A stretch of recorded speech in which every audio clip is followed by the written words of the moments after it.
Bismillah, alhamdulillah, salatu wassalamu ala rasulillah sayyidina maulana Muhammad bin Abdullah wa ala alihi wa sahbihi wa ala wa ba'du. Alhamdulillah, al-mukarram muhtaramun hadratul habaib, guru kita Habib Ali Muhammad Al-Habsyi, ada Habib Agil As-Segaf. Kita doakan beliau-beliau semua, juga segenap para habaib lainnya, mudah-mudahan Allah panjangkan usianya dalam sehat walafiat, Allah kabulkan segala macam hajatnya, dan mudah-mudahan kehadiran beliau di tengah-tengah kita menjadi sebab turunnya rahmah barakah bagi kita, dan menjadi sebab kelak kita dikumpulkan bersama baginda Nabi besar Muhammad sallallahu alaihi wasallam di dunia sampai di akhirat, amin ya rabbal alamin. Begitu juga para alim ulama, para tokoh masyarakat, para asatidah, ada Abah Badruddin, ada Haji Marzuki, gila, Haji Lasayat, dan juga segenap pengurus Masjid Al-Muna, ada Ustaz Muhammad Maliki, ada guru kita Ustaz Muntir, SPD MHI, SAG, PHD, KFC, MCD. Mudah-mudahan beliau-beliau Allah panjangkan usia dalam sehat walafiat, Allah kabulkan segala macam hajat, dan kehadiran orang tua kita menjadi sebab turunnya barakah rahmah bagi kita, dan mudah-mudahan kehadiran beliau-beliau semua menjadi sebab kita dipandang juga oleh Nabi Muhammad, karena mereka-mereka para pewaris Nabi besar Muhammad sallallahu alaihi wasallam. Juga para hadirin hadirat, para tamunya baginda Nabi besar Muhammad sallallahu alaihi wasallam, mudah-mudahan tidak kita berkumpul di sini kecuali semua dosa kita diampunkan oleh Allah, hajat kita diijabah oleh Allah.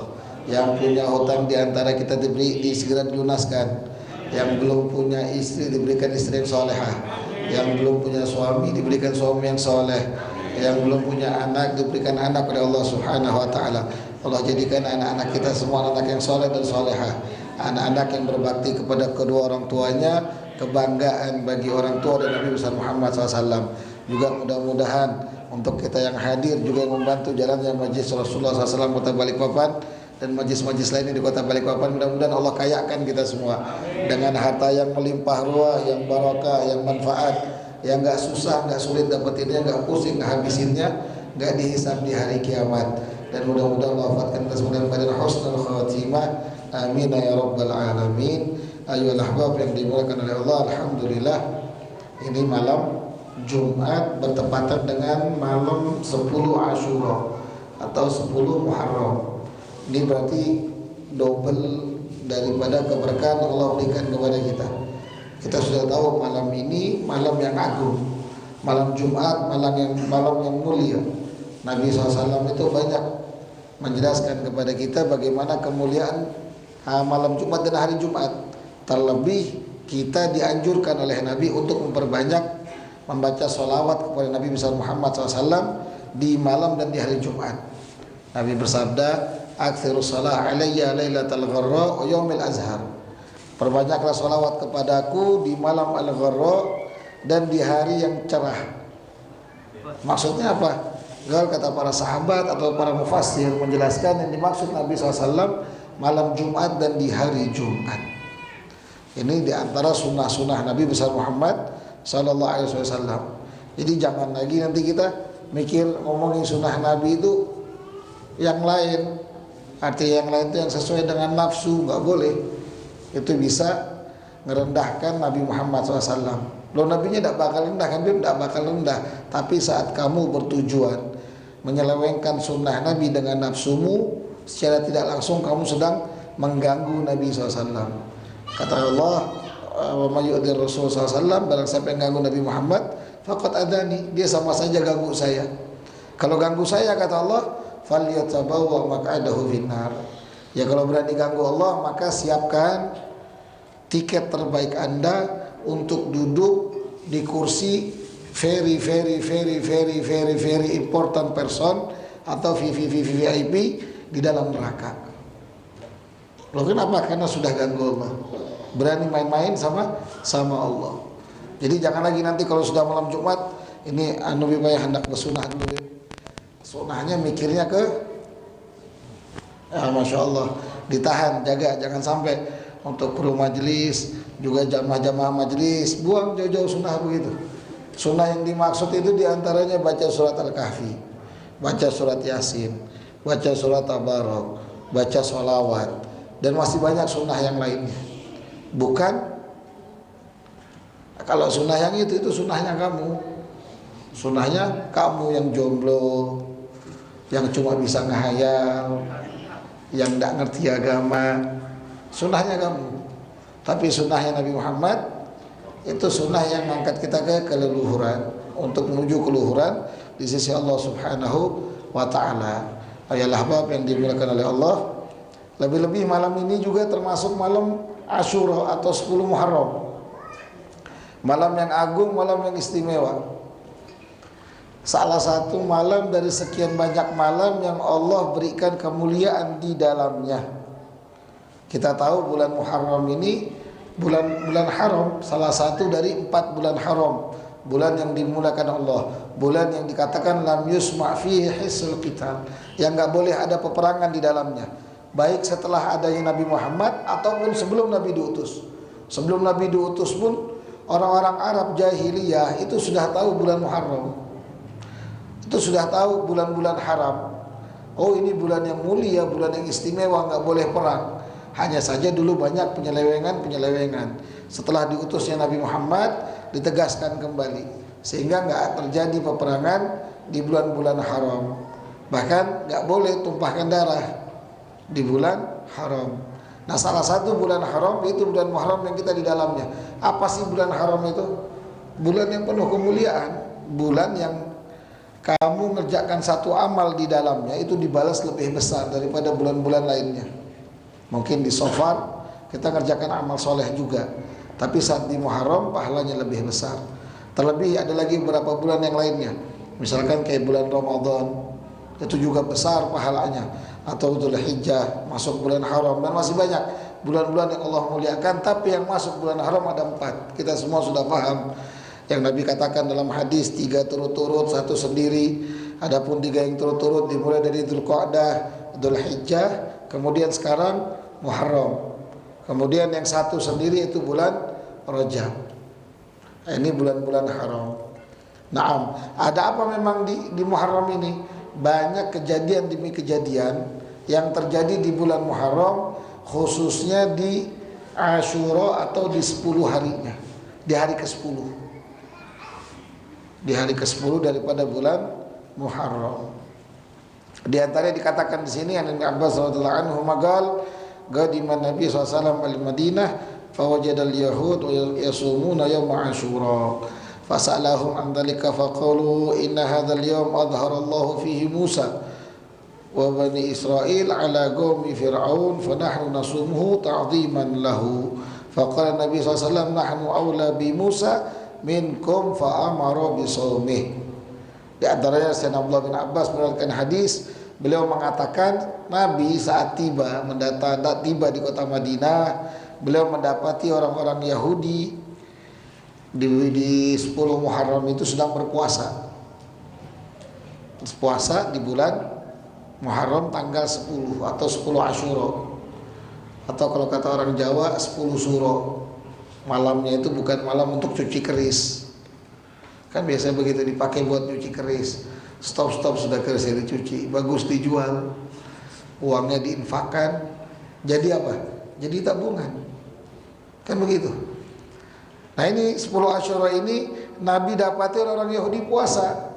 Nabi heran. Artinya heran itu kok, Masya Allah, saya pun juga suka. Nabi suka puasa di bulan Muharram. Nabi itu suka puasa di bulan Muharram, seakan-akan mungkin wajib gitu loh. Karena saat itu belum disyariatkan yang namanya puasa Ramadan. Akhirnya Nabi tanya, kenapa kok kamu puasa tanggal 10 ini? Maka dijawab sama orang-orang Yahudi tadi, ya Muhammad itu tidak tahu. Hari 10 Asyura ini hari yang Allah tampakkan keselamatan bagi Musa dan kaumnya dari kejaran Fir'aun. Allah selamatkan Nabi Musa dan Bani Israel itu pada tanggal 10 Asyura atau 10 Muharram. Dan kami berpuasa sebagai bentuk penghormatan kami kepada Musa. Sebagai bentuk kami ini orang yang mengikuti Nabi Musa. Artinya mereka ya kaum Yahudi kan mengklaim Nabi Musa itu Nabi mereka. Padahal Nabi Musa itu nabinya umat Islam.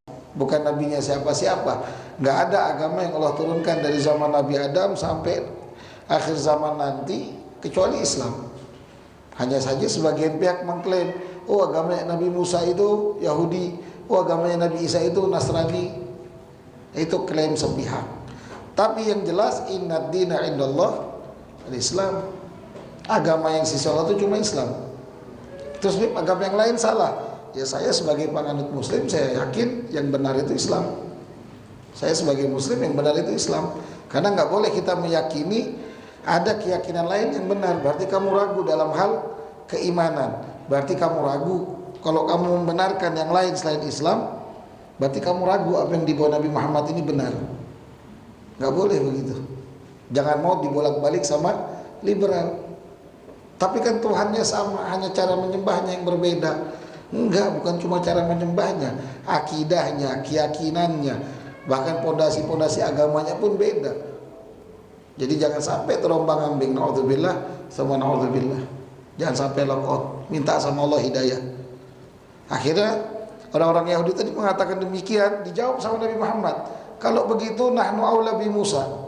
Kalau kamu yang cuma bisa ngeklaim sepihak, Musa nabimu, Musa inimu, Nabi Musa itu Yahudi, kalau kamu cuma bisa ngeklaim sepihak, maka kami yang benar, yang muslim lebih berhak untuk berpuasa, untuk menghormati Musa daripada kalian. Maka Nabi SAW memerintahkan para sahabat untuk berpuasa di 10 Asyura. Ada sebab di antara sunnah puasa tanggal 10 Asyura. Naam, wa qad warada fi fadli Asyura athar katsirah. Banyak hadis-hadis yang menjelaskan tentang fadilah atau keutamaan 10 Muharram.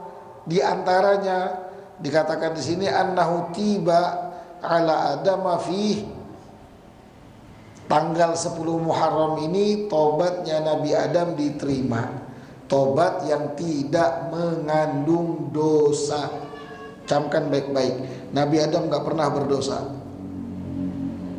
Kalau Nabi Adam berdosa, maka kalian semua anak-anak pendosa. Gak boleh, gak ada yang mau kan dibilang anak haram aja ngamuk-ngamuk. Jadi jangan bilang Nabi Adam itu pendosa. Kesalahannya Nabi Adam itu seperti kesalahan anak kecil numpahin air di masjid. Dosa? Enggak. Kecuali Muhammad yang numpahin, dia mungkin sama yang lain. Atau Bang Asrul yang numpahin. Masya Allah, dan Bang Asrul saya itu alafiat. Waktu Asrul kuat dia ngangkat tiang kamera. Demi para jamaah yang nonton dari rumah. Mudah-mudahan sebab Bang Asrul jadi barokah semuanya insya Allah. Nah kalau Bang Asrul yang numpahkan air itu berdosa, sudah tua tidak punya akal. Tapi anak kecil enggak. Nah kesalahan Nabi Adam itu seperti kesalahan anak kecil yang enggak ada dosa-dosanya. Enggak ada dosa-dosanya. Sama kayak anak kecil mukul kepala bapaknya tidak sengaja. Namanya anak enggak punya akal. Apa berdosa? Enggak. Kecuali anaknya sudah balik, sudah segede Adit, mukul bapaknya di kepala-kepalanya. Itu kalau tidak jadi binatang setelah itu hidupnya nggak bakal enak pasti, karena sudah durhaka. Adapun kesalahan Nabi Adam enggak, itu seperti kesalahan anak-anak yang tidak berdosa, yang memang sudah sunnatullah untuk mengadakan kita semua ini. Kita semua ini untuk mengadakan kita semua, juga sebagai pelajaran bagi manusia-manusia setelahnya. Kalian hidup itu nggak mudah, kalian hidup itu nggak gampang. Tapi yang khawatir juga, jangan berlebihan dalam ketakutan, jangan berlebihan dalam kesenangan. Kayak teman-teman yang mungkin baru lulus sekolah, yang sekarang mulai kerja, banyak ketakutan demi ketakutan. Saat ketakutannya berlebihan, itu yang ada kerjaan nggak dapat, kerjaan nggak beres, kan begitu? Kerjaan nggak beres dan lain sebagainya. Yang ada nanti ujung-ujungnya malah nggak kerja-kerja, jadi nggak manfaat dunia akhirat. Tapi saat ketakutan tadi dilawan, nggak berlebihan, dijalani, dinikmati sambil minta sama Allah. Tahu-tahu apa? Oh punya teman kerja banyak. Kata teman-teman yang kuliah, yang belum selesai kayak Adit, mudah-mudahan ntar lagi skripsi, masih lama nih. Oh masih lama. mau skripsi, kadang-kadang ketakutan. Nggak apa-apa, jalanin aja, jangan terlalu berlebihan. Semua segala sesuatu beliau itu nggak ada yang baik. Makanya kita dijadikan umat Nabi Muhammad ini paling banyak kemudahannya, karena sudah banyak pelajaran yang Allah kasih dari umat-umat sebelumnya. Ada yang terlalu senang sampai lupa daratan, ada yang terlalu sedih sampai tenggelam dalam keputusasaan. Alhamdulillah. Nah, kita di tengah-tengah yang bisa ngontrol itu semua, sehingga kesalahan Nabi Adam tadi diterima sama Allah, permintaan maafnya itu di tanggal 10 Muharram. Kemudian juga dikatakan wa kana khalquhu fi, dan tanggal 10 Muharram pun pertama kali Nabi Adam diciptakan. Nah, di sini ada beberapa perbedaan pendapat. Jangan kita nggak mengatakan pendapat yang dipakai Imam Ghazali ini pasti benar, tapi beliau pun belum tentu salah. Penciptaan Nabi Adam itu bisa jadi di 10 Muharram, artinya penciptaan pertama sebagai bentuk tanahnya, atau bisa jadi diciptakan pertama kali saat sudah ditiupkan ruhnya. Ala kulli hal, menurut beliau, hadis yang beliau dapatkan, Nabi Adam itu diciptakan di 10 Muharram. Wa fi udkhilal jannah, dan tanggal 10 Muharram pun Nabi Adam dimasukkan ke dalam sorga, tapi bukan sorga yang setelah wafat. Lu di mana, Bib? Ya terserah Allah.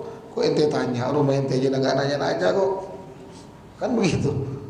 Jangan sibuk, jangan mikirkan yang nggak terlalu penting. Berarti surga Nabi Adam sudah masuk duluan. Ya siapa tahu surga yang lain. Jangan kepusingan masalah surga. Kamu taat, kamu beramal, kamu punya niat taat, wafatul khatimah, nanti ketemu sendiri kok surganya. Nanti ketemu sendiri.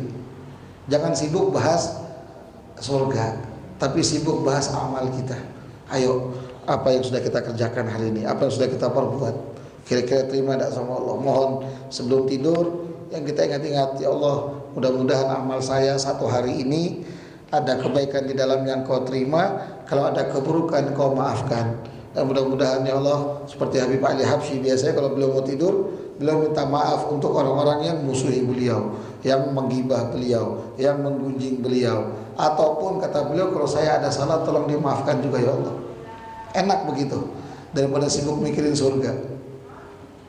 Hakata, yang penting kita tahu Nabi Adam dimasukkan ke dalam surga atau tempatnya saat itu bersama Sayyidatuna Hawa itu pada tanggal 10 Muharram.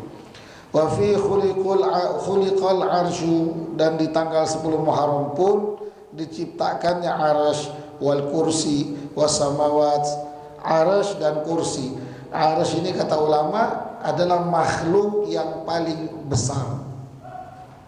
Makhluk ciptaan Allah yang zatiyahnya paling besar itu arsy.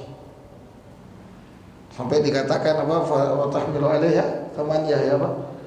Di surat Ma'arij itu diangkat, dipikul sama 8 malaikat arsy Allah. Apa Allah di atasnya? Tidak. Itu simbol keagungan Allah. Allah Maha Suci dari segala kekurangan. Allah Maha Suci dari sifat-sifat manusiawi yang butuh akan tempat, waktu dan sebagainya. Itu arsy. Diciptakan juga tanggal 10 Muharram. Juga diciptakannya kursi. Jangan digambarkan kursi kantoran, jangan digambarkan kursi gaming, atau jangan digambarkan kursi-kursi yang biasa dipakai di pengajian yang bisa dilipat, atau misnat. Jangan. Ala kulli hal, ini Allah lagi nunjukin kepada kita bagaimana kuasanya Allah, bagaimana luar biasanya Allah. Tidak semua dari kita itu, jangan nggak bahas kursinya Allah, kursi biasa aja. Nggak semua dari kita bisa buat kursi. Begitu ada yang bisa buat kan Masya Allah luar biasa, hebat sekali. Tapi begitu anak disuruh buat, didudukin sama Ustadz Mundir, patah. Apalagi dipangku sama Padli, tambah patah. Tapi ada orang yang pintar buat kursi, mau 3 orang saat tambah adit tak patah. Ada yang bisa buat begitu. Artinya bagaimana Allah, semuanya Allah yang ciptakan. Arsy-nya Allah yang ciptakan, kursinya Allah yang ciptakan.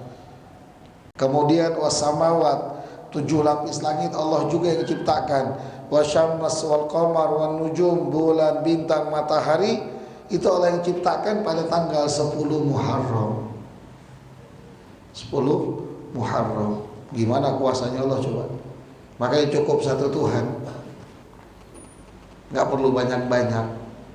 Sampai ada gojolokan, kita pernah belajar akidah itu, ada orang yang memiliki keyakinan Tuhan itu lebih dari satu katanya. Ada Tuhan yang menciptakan, ada Tuhan yang mentiadakan, ada Tuhan yang menghidupkan, ada Tuhan yang mematikan. Sekarang kalau Tuhannya lagi ngambek sama kamu, Tuhan yang lagi matikan lagi ngambek, kamu mau dimatikan, yang satu lagi bilang, gak bisa, aku hidupkan dia. Akhirnya Tuhan yang berkelahi, itu terjadi kiamat katanya. Kita korban kebejatan Tuhan yang lebih dari satu. Itu gojolokan dalam ilmu akidah. Kita nggak gojolok agama lain. Kata Mas, memang kalau jangankan Tuhan, maaf perusahaan aja, kalau direkturnya itu 4 aja, susah ngaturnya. Sama ibu negara juga coba 4, susah ngaturnya. 1 aja tidak bisa diatur, apalagi 4. Salam Nabi Muhammad. Jadi luar biasa, Allah ciptakan itu semua di tanggal 10 Muharram. Naam. Wa wulida Ibrahim al-Khalil fi, dan Nabiullah Ibrahim pun diselamatkan pada tanggal 10 Muharram. Wa kanat najatuhu minan nar fi, juga selamat dari api yang dibakar sama Namrud itu pada tanggal 10 Muharram. Masyaallah, Nabi Ibrahim Khalilullah, orang yang begitu dekat dengan Allah sampai Khalil itu kalau diistilahkan dalam bahasa Arab itu besti, bahasa kita. Saking dekatnya nih Khalil. Pemisah di antara keduanya hanya kematian. Merasakan apa yang dirasakan bestinya, senangnya ikut merasakan, sedihnya ikut merasakan. Itu Khalil, itu Nabi Ibrahim. Loh, kok bisa beliau jadi Khalilullah? Terlepas beliau Nabi, orang yang pengen jadi, yang mendapatkan sifat khillah, yang pengen mendapatkan jadi Khalil ini itu bisa dicari. Loh, gimana caranya Habib?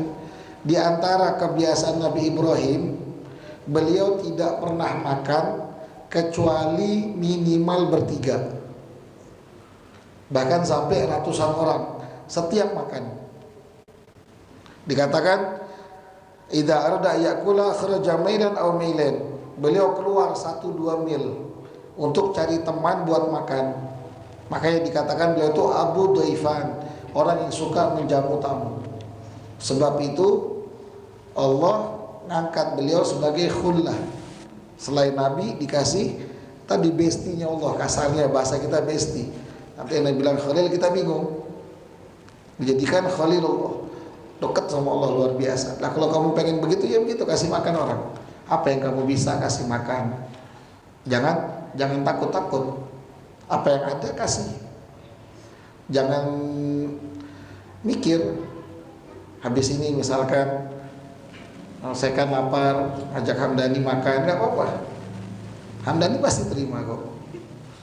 Saya kan yang nggak terima masalahnya. Apalagi Adit diajak makan terima kan? Alhamdulillah. Yang ngajak insya Allah pahalanya besar.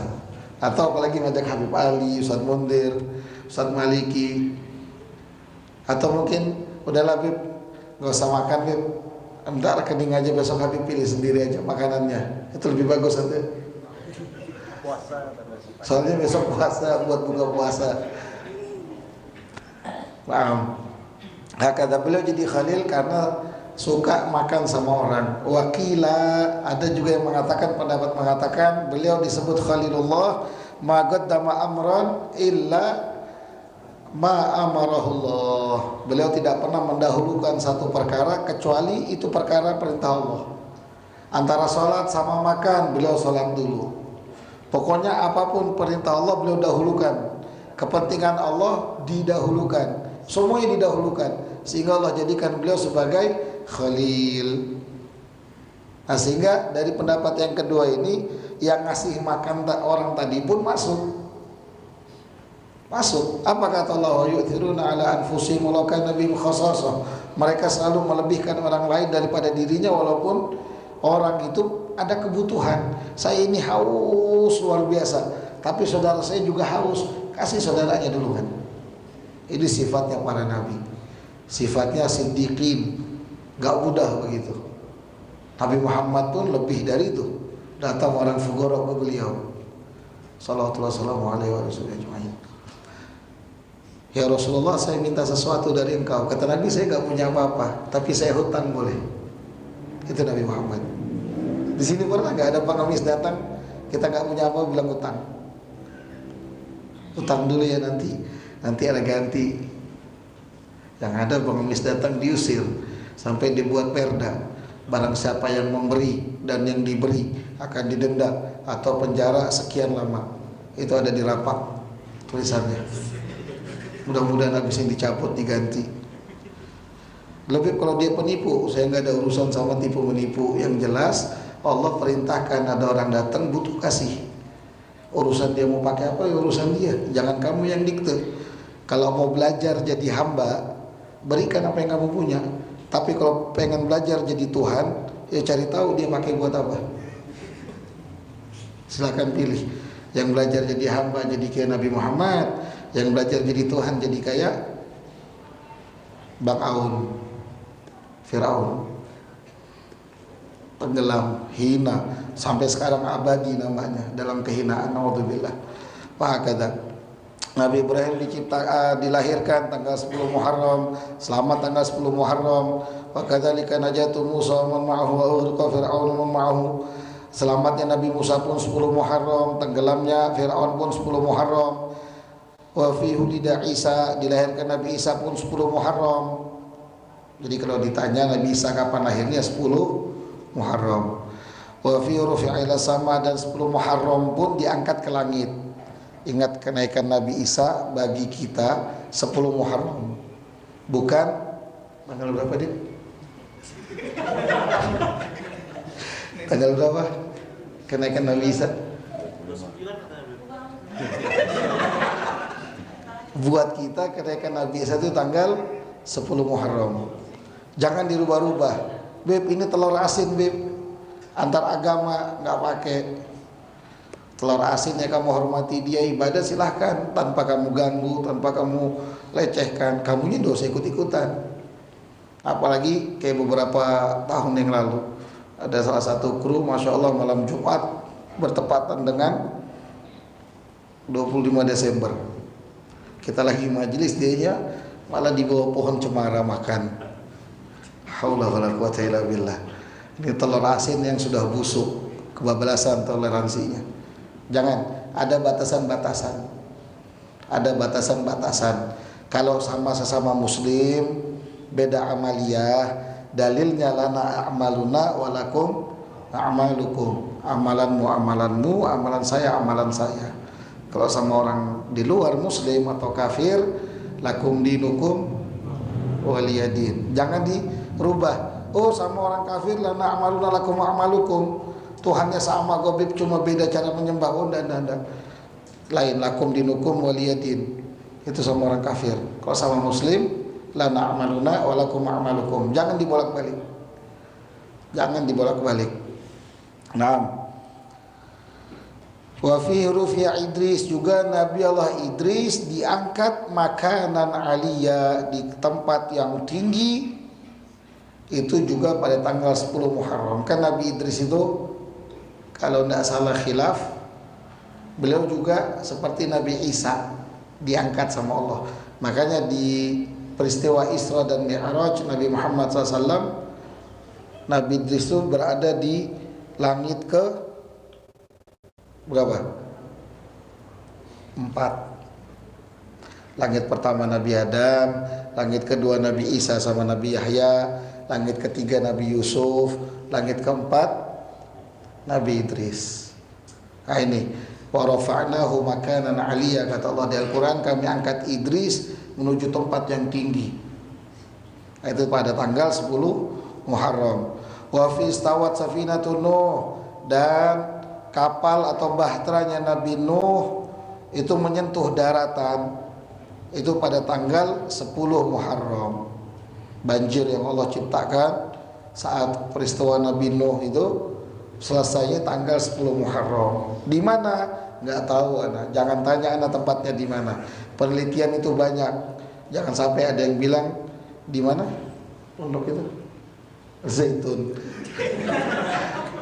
Haula wala quwata illa billah. Jangan. Bukan di sana. Yang jelas bukan di sana. Di mana Bib? Enggak tahu. Pokoknya bukan di sana intinya.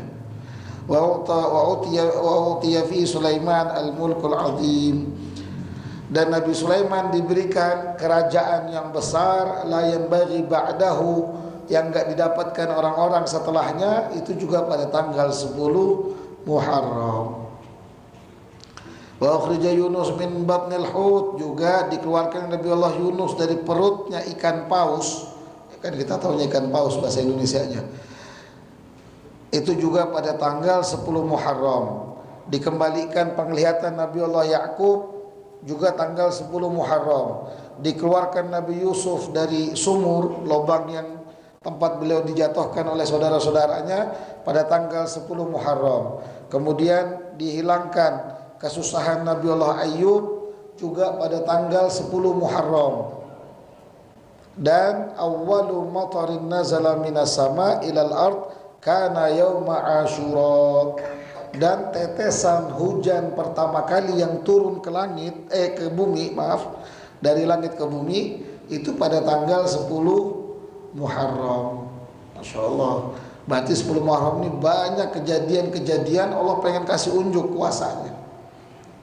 Makanya kita dianjurkan untuk puasa itu sebagai bentuk penghormatan kejadian yang ada di dalamnya. Ya, sebagai ibadah kepada Allah. Sebabnya ini loh luar biasa. Siapa tahu kamu yang puasa atau niat berpuasa atau ngasih makan orang untuk buka puasa dan lain-lainnya daripada amal-amal kebaikan yang kamu kerjakan di tanggal 10 Muharram ini bisa menyelamatkan kamu, bisa menyelamatkan saya dan kita semua. Itu harapannya. Wa kana shaumuhu ma'rufan, puasa 10 Muharram ini sudah terkenal bainal umami, di antara umat-umat sebelumnya. Bahkan sebagian ulama mengatakan dulu wajib, sempat diwajibkan puasa di 10 Muharram. Nah, sehingga saat Nabi SAW sampai ke Madinah ngelihat orang-orang Yahudi puasa, Nabi lebih semangat lagi untuk berpuasa di tanggal 10 Muharram.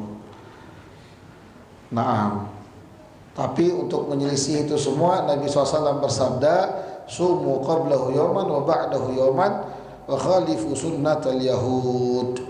Kata Nabi SAW, maka puasalah sehari sebelumnya dan sehari setelahnya. Jangan sampai kamu samakan seperti puasanya orang-orang Yahudi. Jangan disamakan.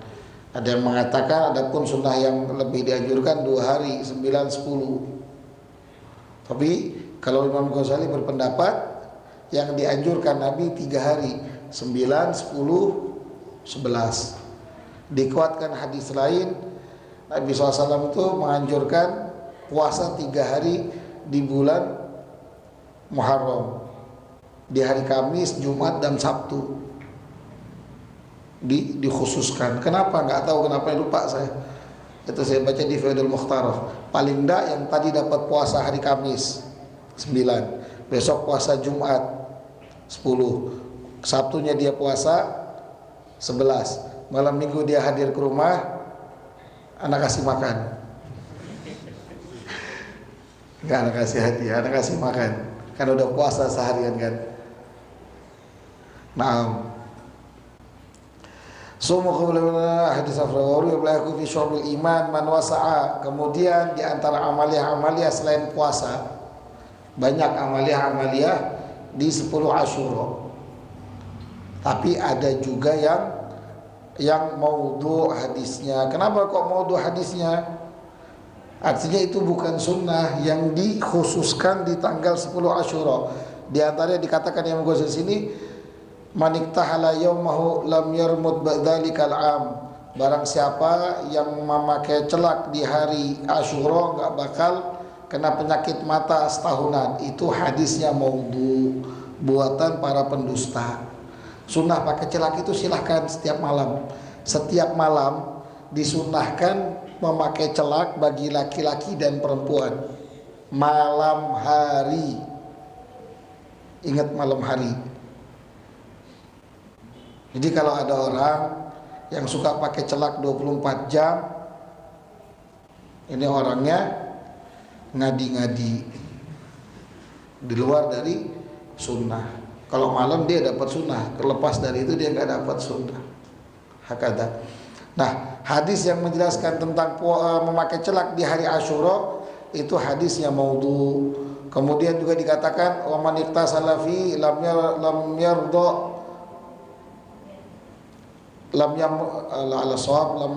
lam yamrad. Barang siapa yang mandi di hari Asyura dia tidak akan tertimpa penyakit. Itu juga maudhu. Adapun yang disunahkan itu mandi seperti mau Jumatan, mau sholat hari raya itu sunnah. Tapi di Asyura hadisnya maudhu. Terus Beb kalau mau mandi ya mandi aja, nggak ada masalah. Kalian ini hadis maudhu bukan berarti nggak boleh pakai celak. Seumpama ada mata-mata orang kayak saya ini kalau enggak pakai celak matanya bekantong. Saya punya adik pun begitu. Ada beberapa orang kalau enggak pakai celak matanya bekantong. Kalau dia mau pakai celak siang pun enggak masalah.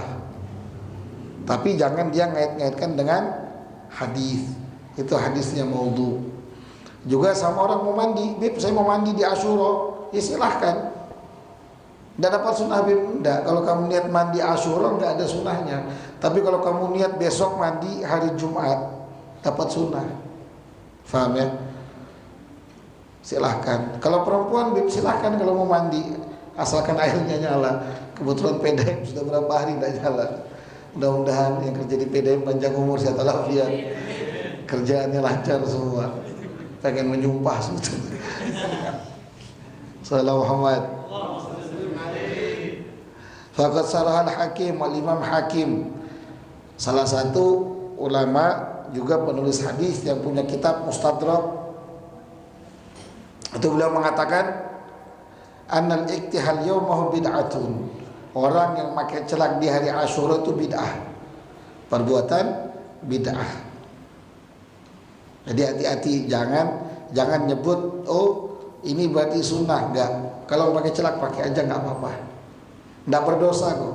Yang berdosa itu kalau dinisbatkan kepada Nabi Muhammad, karena sudah ngebuat hadis palsu. Nabi SAW mengatakan man kadzaba alayya muta'ammidan, barang siapa yang berdusta atasku sengaja, falyatabawwa maq'adahu minan nar, maka persiapkan tempat duduknya di neraka. Lagi-lagi jadi penghuni neraka VIP.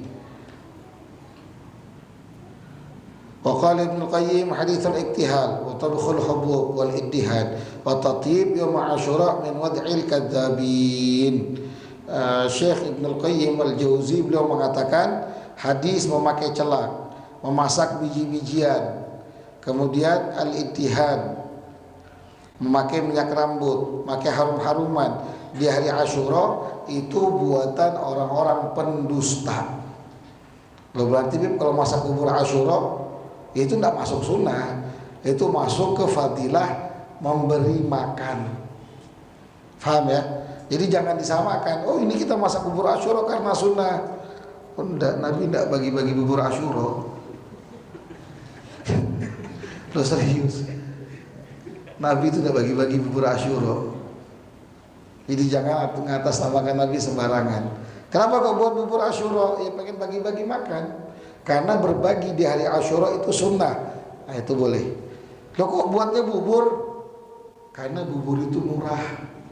Coba kalau saya minta kambing guling bagi-bagi hari Asyura, nggak ada yang siap kan? Sama kayak bulan Maulid, nggak boleh pakai telur, itu bid'ah. Enggak, itu karena murah.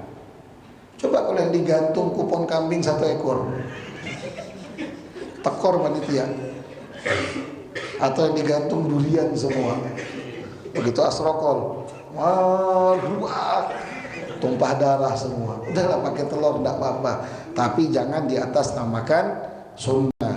Nah, terus yang sunnah apa, Habib?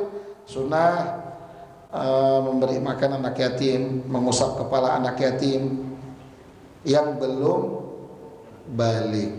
Ya, kalau sudah balik ya nggak sunnah. Ya maafnya ngomong kayak abah nanti dibilang, ulun anak yatim jauh lebih baik. Itu nggak boleh ngasih hadiah, karena dikatakan hari Asyura itu hari rayanya anak yatim, tapi mesti pakai akhlak. Habib Ali waktu itu beliau ngasih saran waktu kita mau bagi-bagi kepada anak yatim, gini aja Beb, kita antar aja ke rumahnya masing-masing.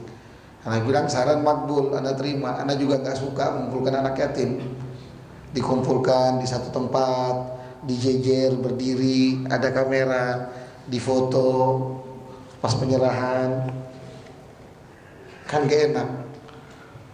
Kesian, dia bapaknya sudah ada, bukan bapaknya, maksudnya anak yatimnya, bapaknya sudah ada, kamu ngasihnya juga cuma 20.000, dokumentasinya pindah musti.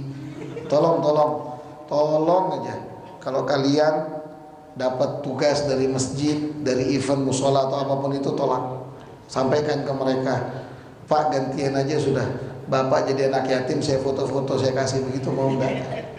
Kalau bapaknya ngamuk ya begitu perasaan anak kecil itu, kasihan. Ya, pakai akhlak yang benar, jangan sembarangan. Juga di antara sunnah hari Asyura, ini sunnah yang disenangi ibu-ibu dan anak-anak. Apa itu? Dikatakan oleh Imam Baihaqi dalam Syu'bul Iman, man wasa' ala iyalihi wa ahli fi yaumi Asyura wasa'allahu alaihi fi sa'iri sanatih. Kata Nabi SAW, riwayat Imam Baihaqi dalam Syu'bul Iman, barang siapa yang meluaskan rezeki bagi istri dan anak-anaknya atau keluarganya, orang tuanya, dikasih uang jajan tambahan. Ini ibu boleh sampaikan ke suaminya habis ini. Kalau ada suaminya bilang pura-pura tidak dengar, saya ulang-ulang sekarang ini berkali-kali. Nanti kalau ada lebihan bisa transfer. Gal kata Nabi SAW, barang siapa yang meluaskan rezeki istrinya, anaknya, orang tuanya, artinya di luar nafkah wajibnya, wa ahlihi kepada keluarga-keluarganya, kalau lebih ada cucu-cucunya sekalipun. Ini abah siap-siap bah. Maka Allah wasa'allahu alaihi fi sa'iri sanatih, Allah luaskan rezeki bagi dirinya sepanjang tahun. Ayo, malam ini nyalakan lilin, cari uang sebanyak-banyaknya buat keluarga besok, di luar nafkah wajib. Sekali lagi Bu ya, biar ada bekal oleh-oleh pulang. Saya tahu dari awal sampai akhir dilupakan semua, tidak apa-apa sudah. Yang diingat, barang siapa yang meluaskan rezeki keluarganya di hari Asyura, maka Allah akan meluaskan rezekinya selama 1 tahun. Al-Imam Sufyan bin Uyainah, salah satu ulama salaf, beliau mengatakan, laqad jarabna hadza hawali sittina sanah fahuwa kadzalika. Kami telah mencoba ini kurang lebih selama 60 tahun, dan itu benar apa yang dikatakan Nabi. Nggak pernah kosong keuangannya Imam Sufyan bin Uyainah. Sekali lagi, ini biar diingat, karena nggak tahu yang dari awal tadi udah lupa, yang hadis maudhu tadi udah lupa, nggak apa-apa sudah. Barang siapa yang meluaskan rezeki keluarganya, di dalamnya itu berarti istri, anak, orang tua, cucu, karena ini di luar nafkah wajib, maka Allah akan luaskan rezekinya selama 1 tahun penuh. Diriwayatkan Imam Baihaqi dalam kitab Syu'bul Iman. Kelas cukup sudah 5 kali. Sudah hafal semua ya. Bisa disampaikan, bisa dibuat status habis ini. Sambil sindir tipis-tipis suaminya, anaknya, terserah. Saya nggak ikut-ikutan kalau ribut. Saya cuma nyampaikan apa yang ada di sini. Kemudian yang terakhir, annama usiba bil Husain Lagi-lagi saya ingatkan apa yang ditimpa oleh Sayyidina Al-Husain, cucu Nabi SAW, yaitu wafat dalam keadaan syahid di Karbala pada hari Asyura juga, itu bukan satu kehinaan, tapi itu merupakan tanda Allah mengangkat derajat beliau. Nabi SAW sebelumnya pernah mengatakan, Inna bnayya hada, yakni yusyuru ilal Hasan al-Husain, sayyida syababi ahlil jannah.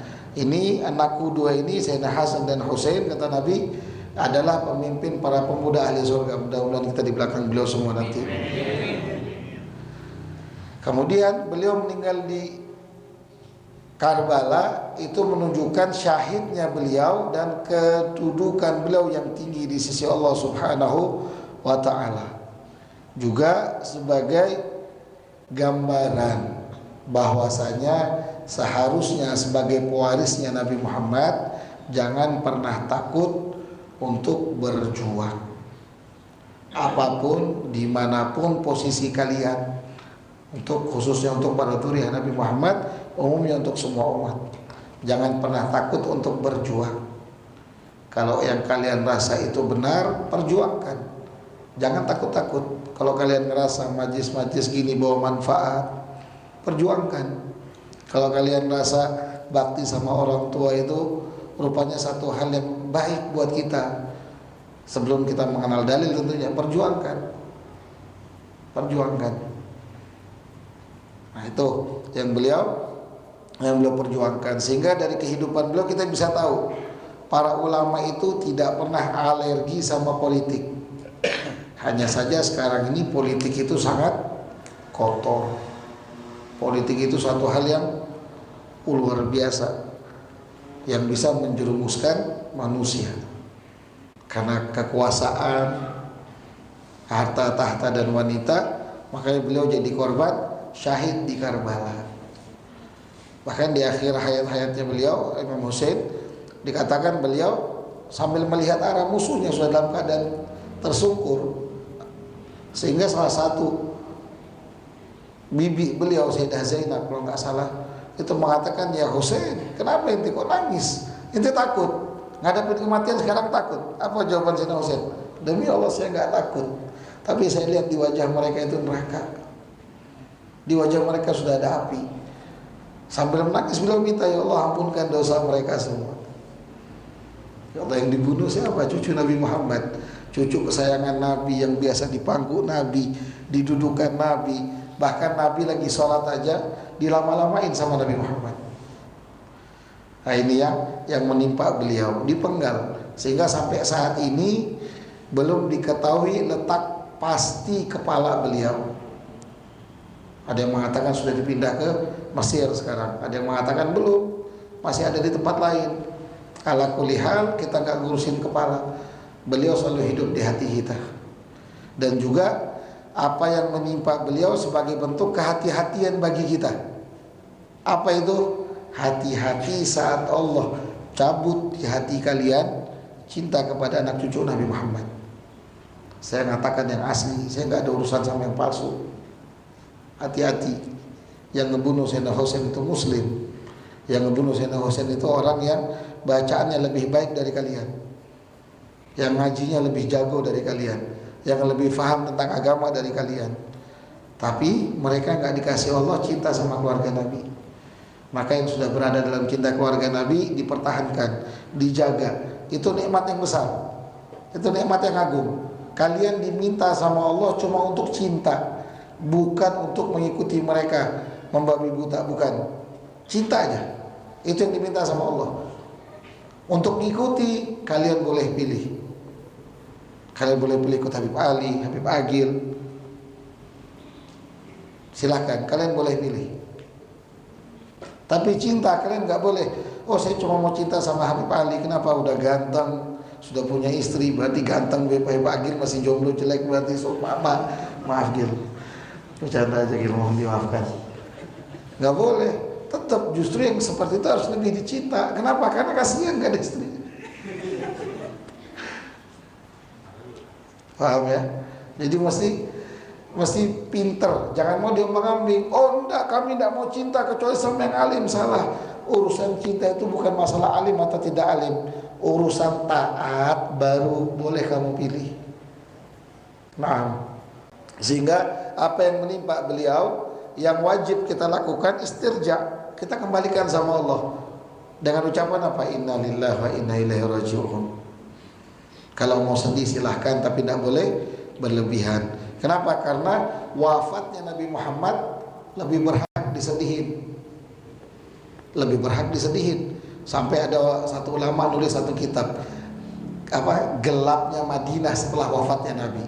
Maksudnya gelap itu bukan gak ada lampu, gak ada matahari, gak ada lagi yang ngasih petunjuk, gak ada lagi orang yang biasanya duduk di depan masjid atau di teras masjid atau duduk di tempat biasa Nabi duduk. Itu orang-orang Madinah sambil ngelihat, sambil berlalu berdagang, lihat Nabi, ngelirik Nabi. Satu wafatnya Nabi hilang semua. Maka Nabi lebih berhak kita sedih. Jadi kalau mau sedih silakan, tapi jangan berlebihan. Yang normal aja. Normal aja. Jangan seperti saudara-saudara kita sesama makhluk seperti Syiah. Nggak boleh sampai setiap 10 Karbala, kalau yang di Iran itu pakai pisau nyeset badannya. Di Iran, di Irak, di India, sebagian muslimnya banyak yang Syiah. Yang kalau kita lihat mereka ada pakai pedang-pedang, itu tidak boleh, haram. Haram. Kalau ada yang bilang cinta sama zuriyah Nabi tapi ngerjakan itu haram. Berdosa kalian kerjakan. Dilarang sama Nabi SAW. Tapi ini cinta, Beb. Ya nggak begitu caranya. Kalau cinta itu kalian lihat, oh mereka nggak pernah belajar mondok, siapkan uang, kasih mereka, Beb, mondok sama Beb, belajar Beb, ambil warisan datu antum. Kalau cinta itu yang ngelihat habaib pakai celana pendek, Beb ini sarung, ini baju koko, ini pakaian datu kalian, ini gamisnya Beb, ini pecinya, belajar ya Beb. Itu cinta. Bukan nyet-nyet seset-seset badan. Ini cinta yang goblok namanya. Makanya sekarang ini kan perempuan kalau sudah cintanya goblok ya begitu, seset nadi, berdarah, masuk rumah sakit, mati, nyusahin orang tua. Yang laki-lakinya juga begitu. Dalam stop. Jangan. Itu haram, nggak boleh. Kalau di Indonesia nggak berani pakai pisau. Kita pernah ketemu cuma berani pakai sendal jepit. Swallow. Cuma pakai swallow. Nah, kita nggak ngolok mereka, tapi lucu aja. Yang di sana berani pakai pisau sampai berdarah-darah, bahkan yang bayinya pun diseset. Silakan buka di YouTube. Apa yang dilakukan orang Syiah di hari 10 Muharram. Silakan buka di YouTube. Saya tidak ngadi-ngadi kok. Bayi-bayi seset-seset. Kalau di Indonesia, buka yang Indonesia. Sendal swallow, sendal apa? Kasogi. Jadi kalau ada orang Syiah ngomong, abaikan aja.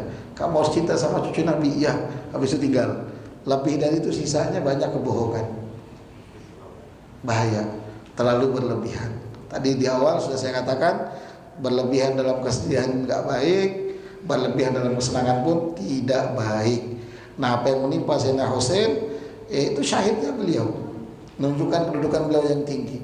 Yang kita harapkan kita nanti mudah-mudahan di barisan Sayyidina Husain. Orang tua kita, perempuan-perempuan kita, ibu-ibu kita, saudara-saudari kita berada di barisan Sayyidah Fatimah. Mudah-mudahan kita semua selamat dunia dan akhirat. Amin ya rabbal alamin. Minta halal dan ridhonya. Itu sedikit terkait tentang 10 Muharram. Mudah-mudahan bermanfaat. Jazakumullah khair jaza. Kami atas nama Majelis Wasallam mengucapkan terima kasih yang sebesarnya kepada Masjid Al-Muna beserta segenap pengurusnya. Jazakumullah khair jaza. Kami nggak bisa balas apa-apa kecuali doa. Mudah-mudahan Allah balas dengan jutaan kebaikan dunia akhirat. Juga kepada antum sekalian, dan Allah balas kebaikan dengan jutaan kebaikan dunia akhirat. Dan kami mohon maaf atas segala macam kesalahan, kekurangan kami, baik dari ucapan, perbuatan, mungkin sikap-sikap kru ada yang nggak pantas di hati, mohon dimaafkan. Mungkin tadi ada yang nggak terima sama Bang Asrul ngangkat kamera. Demi Allah itu murni tugas beliau. Beliau juga tidak mau sebenarnya. Mungkin ada yang keganggu kali kan. Saya minta maaf atas nama Bang Asrul, juga atas nama saya pribadi. Mudah-mudahan dibukakan pintu maafnya. Jazakumullah khair jaza wal afu minkum. Mudah-mudahan Muharram kita Muharram maqbulah. Assalamualaikum warahmatullahi wabarakatuh.